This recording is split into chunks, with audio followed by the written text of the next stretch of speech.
A few months before his 76th birthday, King Charles, the current British monarch, faces a delicate health situation that increasingly hinders his ability to meet the demands of royalty.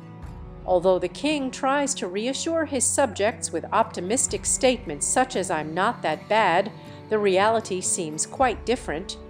A recent medical update indicates that the cancer diagnosed after a prostate operation has not disappeared, which has generated concern among those closest to him.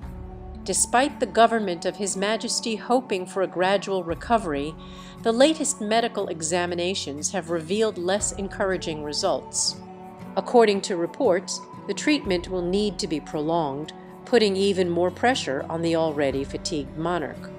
Close sources have reported that he often collapses on the couch after his exhausting travels, raising serious doubts about his ability to continue leading the British crown. In the midst of this situation, the question arises of what will happen if King Charles' health continues to deteriorate. Aware of his condition, 3 possible scenarios for the crown are being considered. One of them is the delegation of responsibilities to his state councillors, a mechanism that would allow the king to continue, albeit in a limited capacity, in exercising his duties. This option could be the most viable given Charles' strong desire to remain on the throne until the end. The second option would be the establishment of a regency where power would temporarily pass to Prince William, his eldest son. This alternative would require a legal framework involving several members of the royal family and could be activated if the king were unable to fulfill his duties. However, this scenario also depends on a vote that must be approved by a majority, adding another layer of complexity to the situation. The third option, though more radical, would be the abdication of the throne by Charles. In this case, Prince William would definitively assume the throne.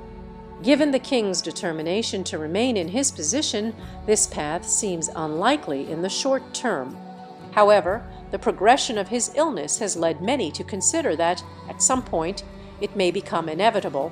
Despite the challenges, the crown remains alert and has measures in place to deal with a potential collapse in the monarch's health.